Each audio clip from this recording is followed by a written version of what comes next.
My name is Dexter. Dexter Morgan. I don't know what made me the way I am, but whatever it was left a hollow place inside. Dexter es una serie estrenada en 2006 por la cadena Showtime, protagonizada por Michael C. Hall. La historia gira en torno a Dexter Morgan, un analista forense especializado en salpicaduras de sangre que trabaja para la policía de Miami, pero que de noche tiene un oscuro secreto. Es un asesino serial. Sin embargo, Dexter no mata al azar. Sigue un estricto código con el que solo elimina a criminales que lograron evadir el sistema judicial. La saga está conformada por la serie original, la cual tuvo 8 temporadas, una temporada extra llamada New Blood y una nueva serie que continúa la historia desde el final de New Blood, llamada Resurrection. Esta última curiosamente está a nada de estrenarse. Aunque también tengo que ser sincero, después de la 4ª temporada, la calidad de la narrativa empieza a decaer. La historia se vuelve menos coherente, más inverosímil por momentos, de todas formas sigue teniendo momentos muy buenos, aunque con altibajos. Y es que más allá de sus giros de guión, lo más inquietante de Dexter fue que inspiró historias fuera de la pantalla. Durante los casi 7 años que duró su emisión, surgieron fans intensos, y uno de ellos llevó esa obsesión demasiado lejos. Hoy te voy a contar una historia real. Una historia de fanatismo, de crimen y de una identidad doble que dejó de ser ficción. Esta es la historia de Mark Twitchell, el Dexter canadiense, un cineasta amateur que se obsesionó tanto con la serie, que decidió imitarla. Mark Twitchell nació el 4 de julio de 1979 en Edmonton, Canadá. Desde muy joven, el cine lo tenía atrapado. No solo era un espectador apasionado, sino que soñaba con estar detrás de cámaras y contar historias y, al menos, eso parecía. Estudió artes de radio y televisión, su proyecto más destacado fue una película fan-made de Star Wars. Aunque hoy se conserva poca información sobre ese proyecto, aún sobreviven algunas fotos y vídeos que dan testimonio de esta cinta. Pero en 2008, la historia tomó un giro inesperado. Desde hacía tiempo, Mark manifestaba una extraña fascinación por la violencia. Pero esa inclinación cobró una nueva dimensión cuando conoció una serie de televisión que lo marcó profundamente: Dexter. Mientras miles de personas quedaban atrapadas por el carisma del asesino ficticio, Twitchell encontró algo más, algo como una inspiración. Un modelo. Un espejo. En redes sociales, comenzó a compartir pensamientos que, en retrospectiva, suenan escalofriantes, como por ejemplo: todos tenemos un lado oscuro, algunos más oscuros que otros. Y no eres el único que se identifica con Dexter. A veces me asusta lo mucho que me identifico. Para cualquiera, podrían parecer frases cliché de un fan obsesionado. Pero en su caso, eran síntomas de algo más. Señales tempranas de que la línea entre ficción y realidad comenzaba a desdibujarse. Ante sus amigos, familiares y seguidores online, Mark parecía un tipo normal. Sociable. Creativo. Incluso simpático. Pero esa normalidad era solo una máscara. Una fachada cuidadosamente construida para ocultar una mente que ya tramaba algo siniestro. Ese mismo año, 2008, decidió poner en práctica sus fantasías. Creó un perfil falso en el sitio de citas Plenty of Fish, haciéndose pasar por una mujer llamada Sheena. Su objetivo era atraer a hombres desprevenidos. Así fue como contactó a Giles Tetrault, un hombre que acababa de mudarse a Edmonton y buscaba nuevas conexiones. Giles, sin sospechar nada, luego de hablar con la supuesta Sheena, aceptó una cita en una casa.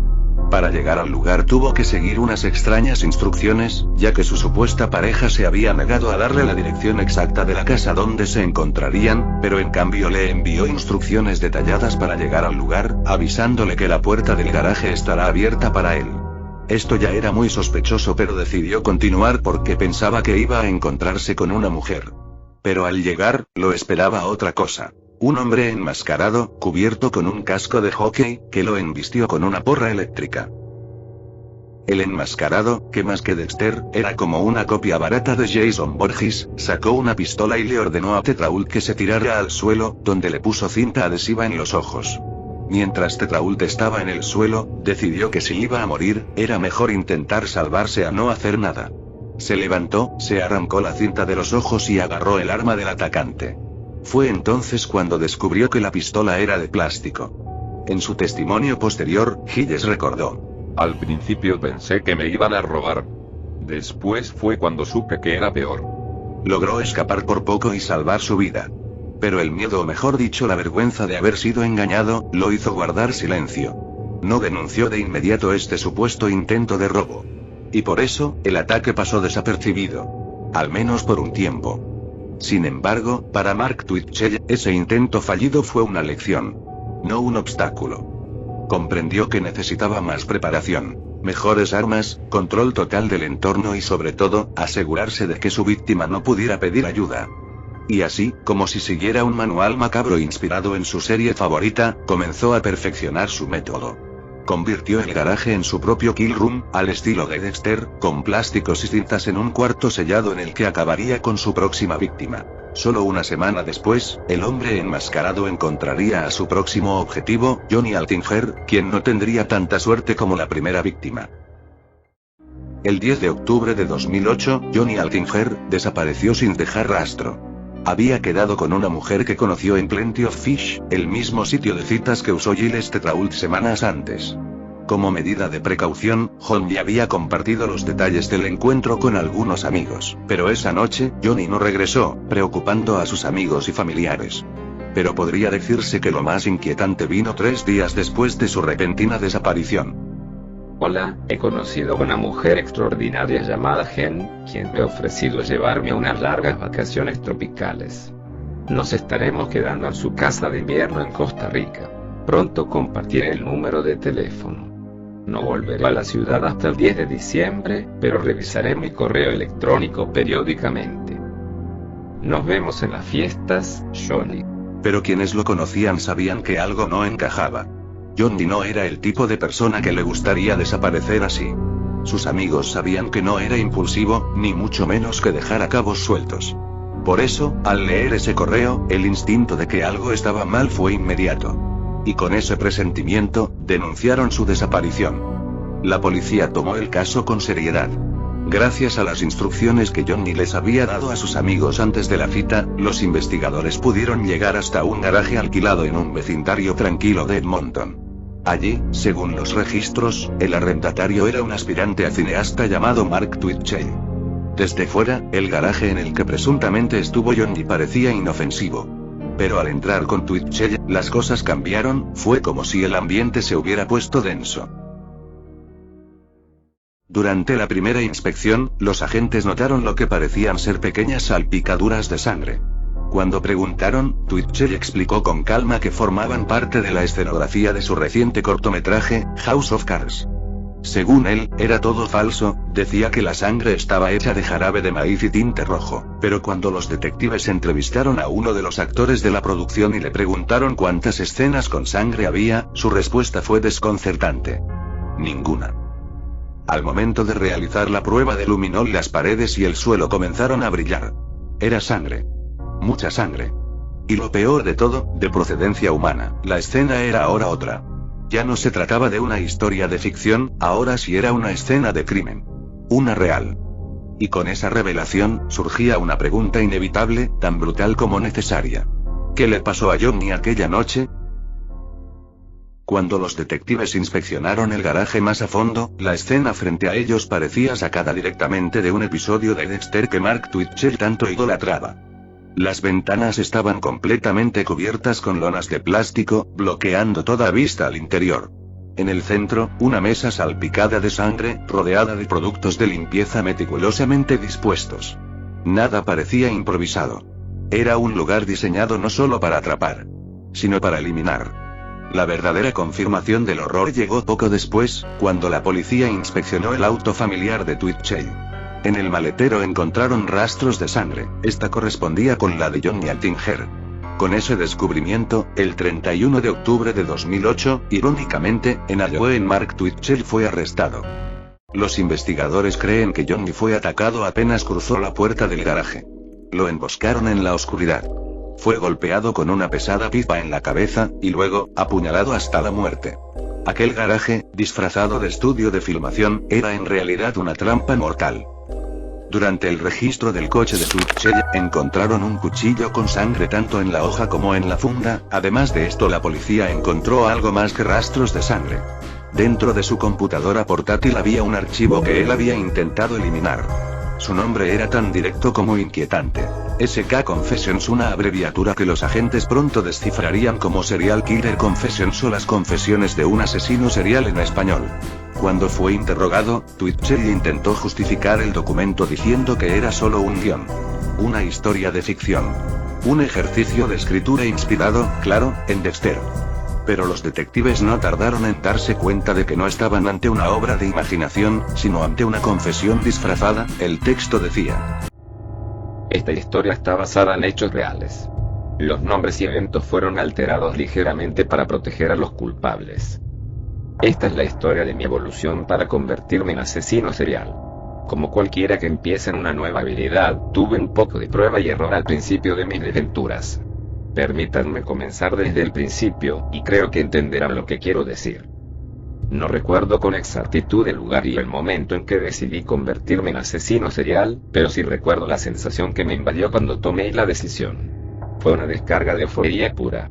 Me sentí más liviano, menos estresado, si se quiere, con la libertad que traía esa posibilidad. Había algo extremadamente atractivo en explorar con urgencia mi lado oscuro, y siendo alguien tan metódico y planificador, el mero desafío resultaba irresistible. Esta realización fue solo la última de una serie de nuevos descubrimientos que hice sobre mí mismo. Simplemente supe que era diferente del resto de la humanidad. No siento emociones como empatía o compasión hacia los demás, por ejemplo. Y con ese inicio, el relato se desplegaba como un diario macabro. Detallaba con precisión escalofriante cómo el autor, o sea el propio Twitchell, se había transformado en asesino serial. Desde el uso de una máscara de hockey hasta el arma inicial, una tubería de plomo, y el garaje meticulosamente forrado con plásticos al estilo de Dexter, todo lo descrito en el documento coincidía línea por línea con lo que la policía ya había encontrado en la escena. Incluso mencionaba un intento de quemar restos humanos en un barril de metal. Y adivinen qué. En el mismo garaje, la policía encontró ese barril. Pero había algo más, un detalle que desconcertó a los investigadores. SK Confessions hablaba de una víctima anterior. Una que había logrado escapar. Si esa persona existía, podían encontrarla y sería la prueba definitiva de que el texto era evidencia. En una conferencia de prensa, la policía mostró una foto de la máscara de hockey que, según ellos, cualquiera que hubiera estado frente a Twitchell jamás podría olvidar. Y fue precisamente esa imagen la que activó un recuerdo traumático y poderoso. Del otro lado de la pantalla, en algún lugar de Edmonton, el ya mencionado Giles Tetrault vio la foto. Y al instante supo. Era él. Él era la víctima que escapó. Él era la pieza perdida del rompecabezas. Y ahora, ya no podía quedarse en silencio. No de nuevo. Por su parte, Twitchell, que estaba en la cárcel a punto de ser condenado, se le ocurrió la idea de decir que había matado accidentalmente a Altinger en defensa propia. Según él, todo fue un malentendido. Altinger supuestamente había descubierto que todo era una broma para un falso documental, se volvió agresivo, y Twitchell se defendió matándolo sin intención. Fue en ese contexto que comenzaron a salir a la luz los vídeos del interrogatorio policial.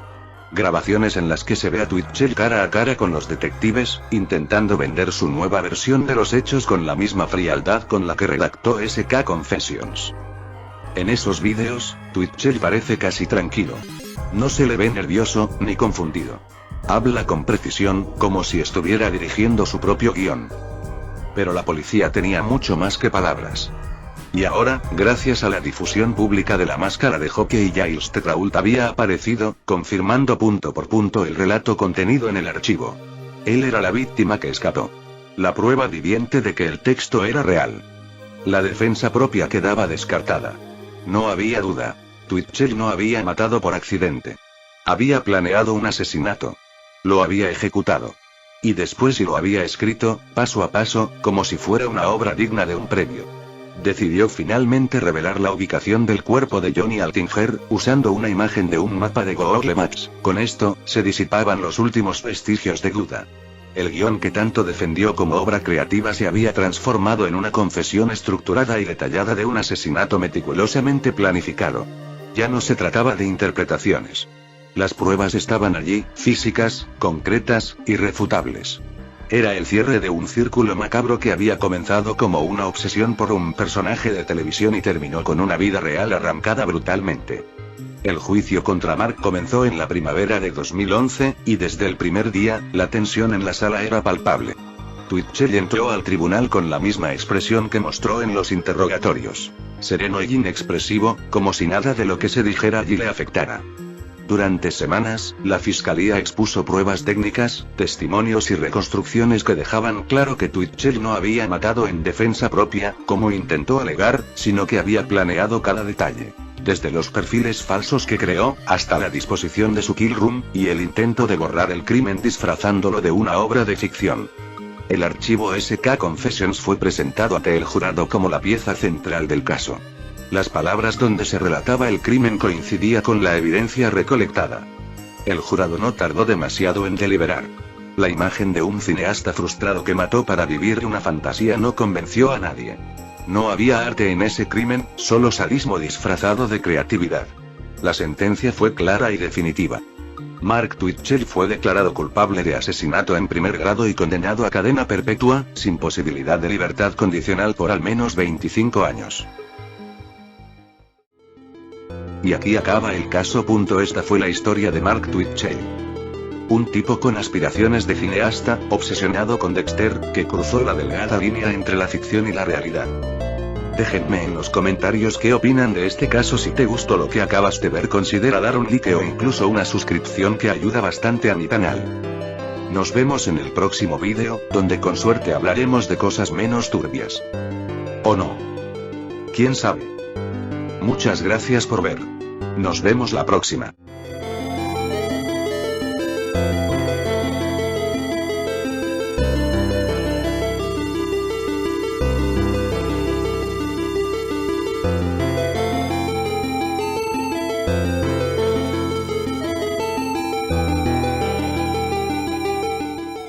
Cuídense, no confíen en perfiles con una sola foto, y no se tomen tan en serio las series.